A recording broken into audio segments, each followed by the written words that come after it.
oui waaye sama actualité ba léegi des bokk na information mooy que ni France tey dañu organiser benn manifestation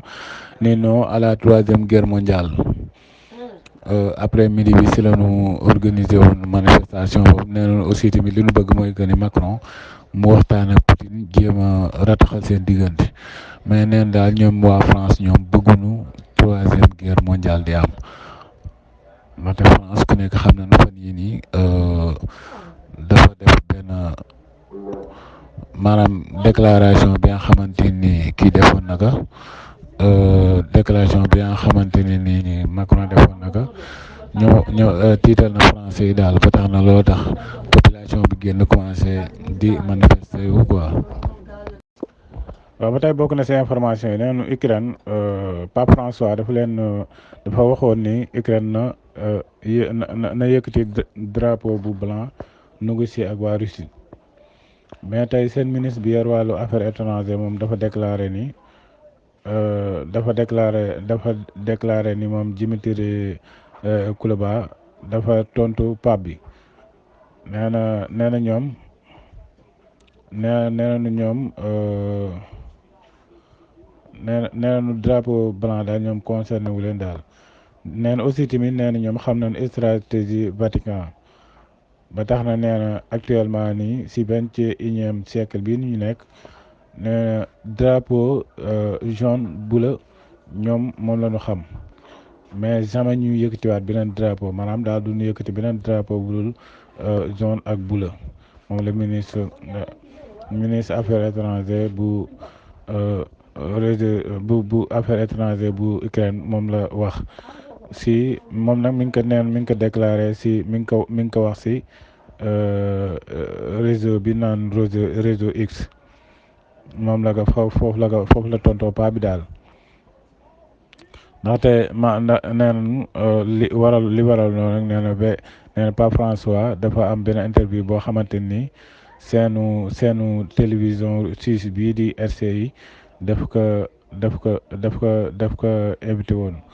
mu déclaré lu mel noonu ni actuellement nii waa Ukraine nanu yëkkati drapeau bu blanc bi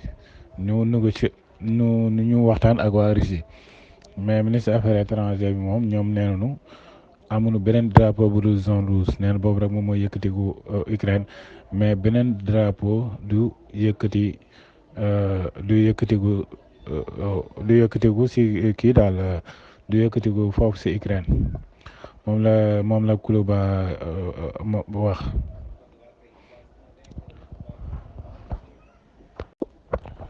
waaw ba tey bokk na seen information yi neen lii benn monument la boo xamante ni monument bu Yevgeny Prigojine moom la waa Russie defar pour moom ak commandement bu militaire bu Wagner bii di Dmitri Utkin ñoom lañ defar benn monument boo xamante ne ñoo ngi ko war a def si Croatie si territoire bu Krasnodar neen foofu la ñu war a def monument bi pour rendre leen hommage daal ñoom ñaar ñooñu mooy Yevgeny Prigojine ak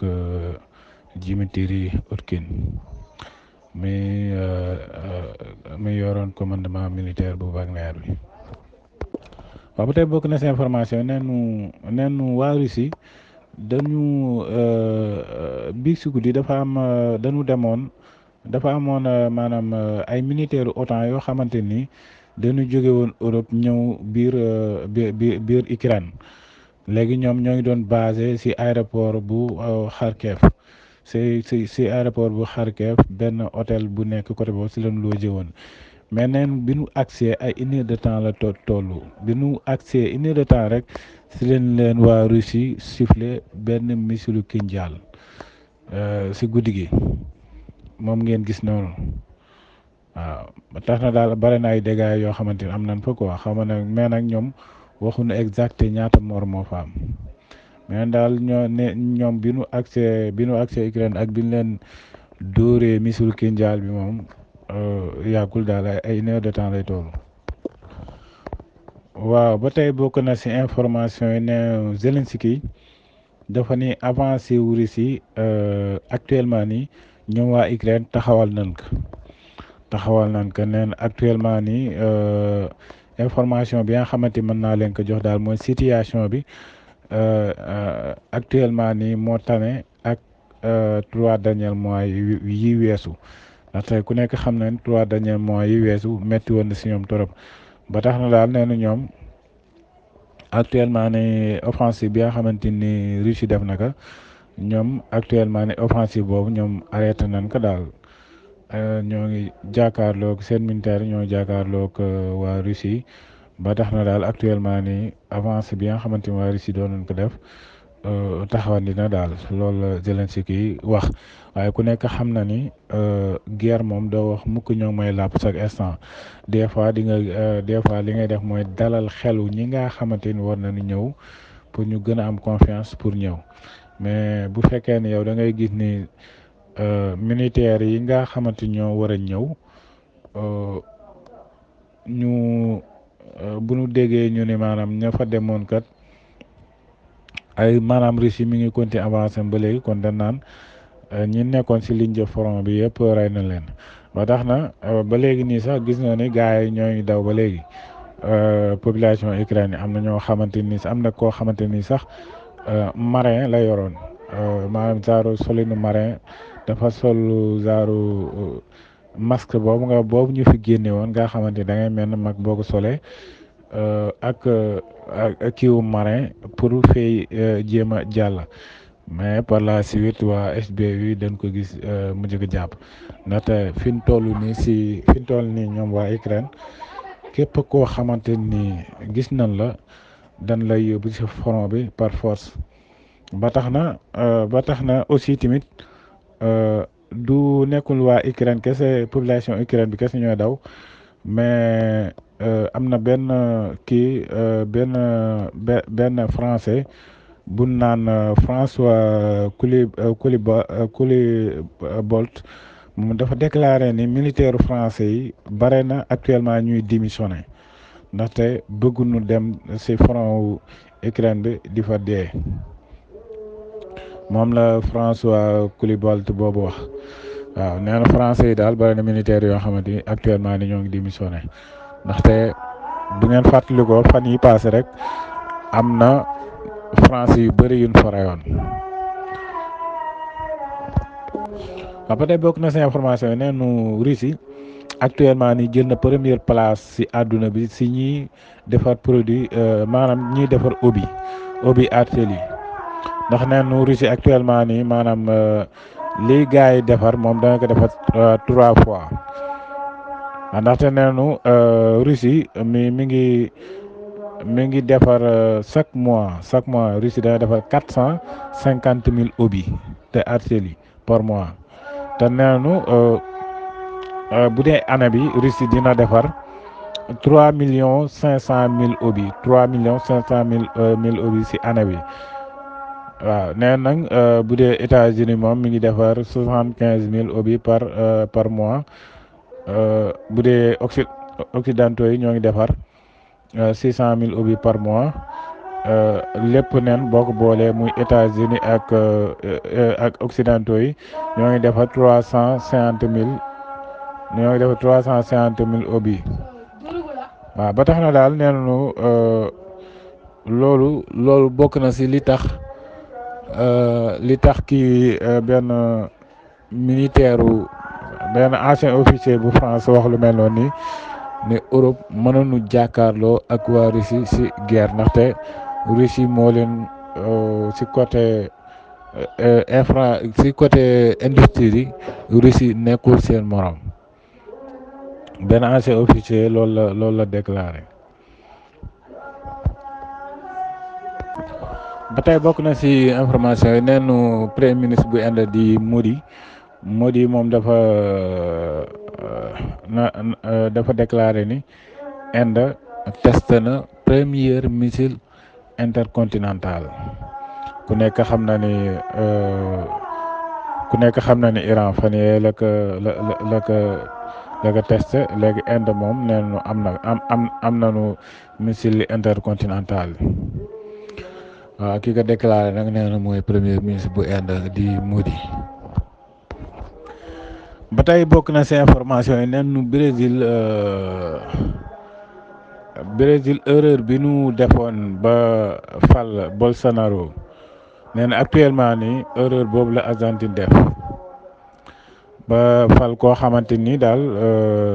maanaam pro occidentaux yi la ba tax na neen actuellement ni influence su dëkk ba maanaam ne actuellement ni dëkk maanaam Argentine nee nañu dafa nekk ci ay difficultés yu méttee métti te li ko waral yëpp mooy que ni Milei mi nu fal moom mooy cause bi waaw neen li daloon Brésil actuellement ni moo dal Argentine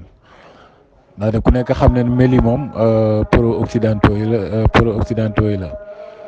waaw moom fan yii nii sax amoon na benn somme bu mu génnee woon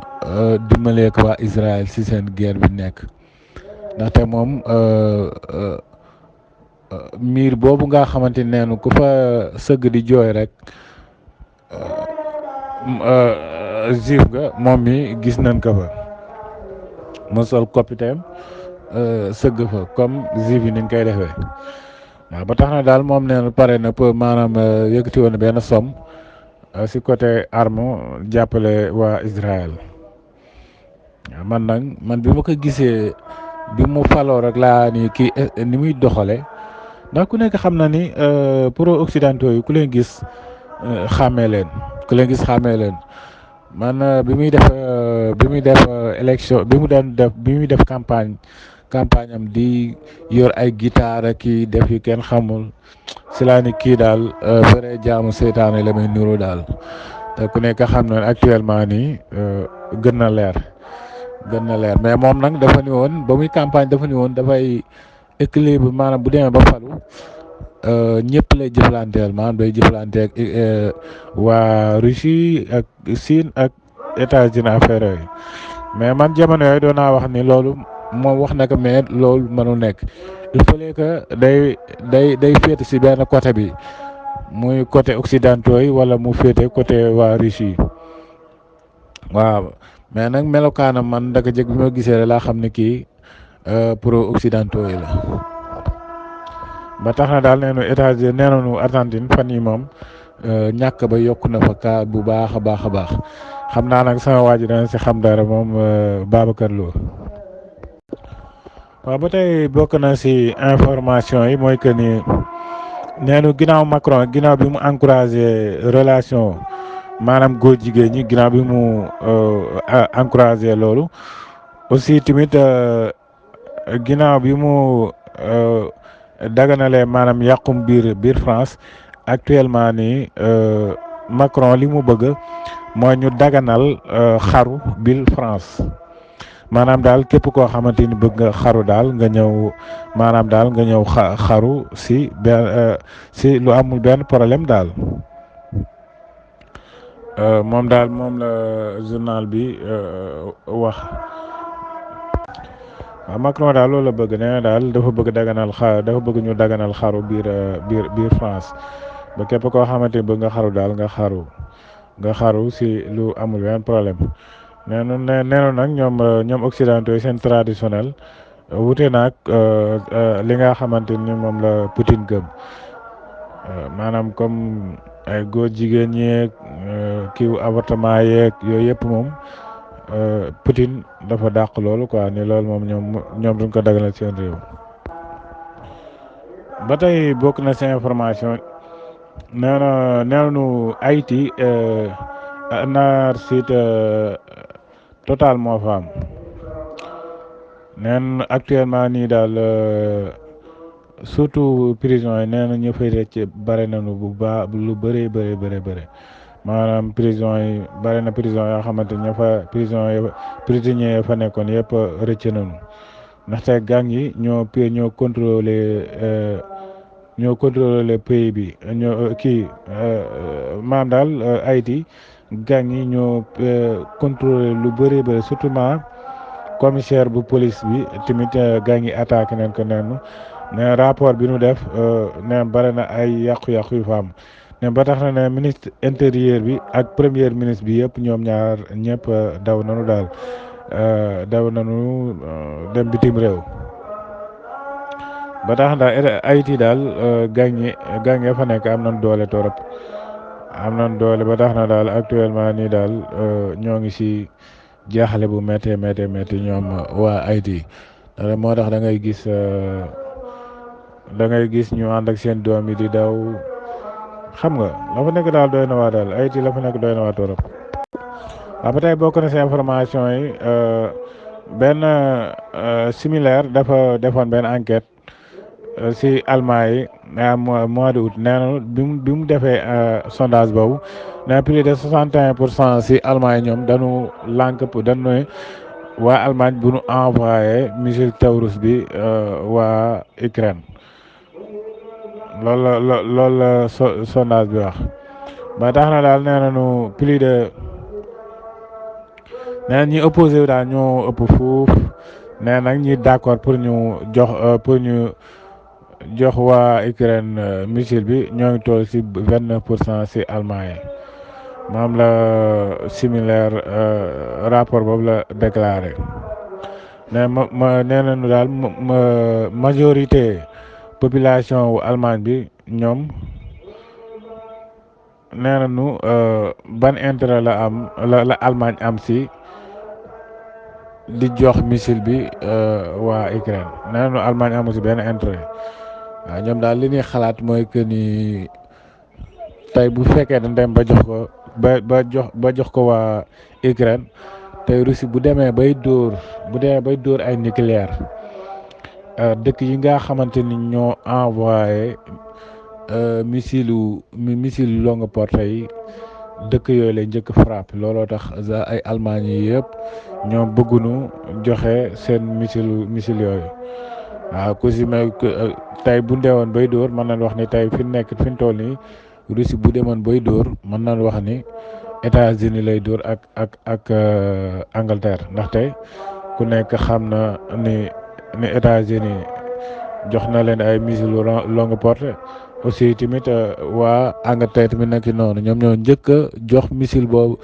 longue portée bi waa kii ñoo ko njëkk a jox waa Kiev. waaw waaye sama actualité ba léegi bokk na si information yi neenu ancien commandant bu chef de force Ukraine ñu naan ko Valery Zaluzhny moom ku nekk xam na ni bi mu ko dàqee si chef de commandement bi doon naa wax ni doonoon nga proposé yeneen poste pour mu des si équipe bu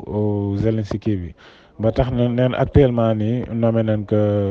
poste ambassadeur bu Royaume-Uni moom la ko kii bu waa Zelensky neen poste boobu la ko nommé pour mu nekk ambassadeur bu Royaume-Uni waaw ba tax na daal neen jeudi le 7 mars bi passé la ko président club Ukraine si la wax lu mel noonu si la wax lu mel noonu quoi ni Zaluzhny actuellement nii moom la ñu jox poste ambassadeur extraordinaire bu maanaam ambassade bu Royaume-Uni maanaam daal Zaluzhny moom moo toogal Ukraine biir Royaume-Uni man naa wax ni dafa noppalu ji ndaxte ku nekk xam na ni moom sonnoon na torop si guerre bi ndeysaan. waaw ministre Ukraine bi yor wàllu affaires étrangères rek moom moo déclaré lu mel noonu ba tax nañu actuellement ni Zaluzhny moom def na benn déclaration sax que ni actuellement nee na je suis bien installé maanaam daal installé wu na si poste boobu nga xamante ni waa kii jox nañ ko daal waa Ukraine jox nañ ko xam naa mbokk yi foofu laay tàggatoo ba fan yi incha allah. waaw xam naa voix bi xaw na changé ndax sañ meenu xaw sonal waaw ñoo ngi jégalu baax nag si li nu gëj a ñëw si information yi ndaxte wax dëgg yàlla des fois dañ koy bëgg mais jot bi moo dul matale waaw maa ngi jégalu waat encore une fois di jégalu ñëpp di baal ñëpp wax dëgg yàlla bare na ñu koy xaar bare na ñu may jël PV di ma ko laaj mais nekk si tey rek moo tax ba tax na daal encore une fois ñoo ngi baalu ñëpp àq waaw di nuyu gars yi nekk si kër gi yëpp nag ku si mel ne Cissé Daouda di nuyu Touba Minam Abo di nuyu di nuyu Baye Niass Ahmed Camara di nuyu Sam Diagne di nuyu Karbala di nuyu waa kër gi yëpp di leen ziar macha allah di nuyu gars yëpp encore une fois.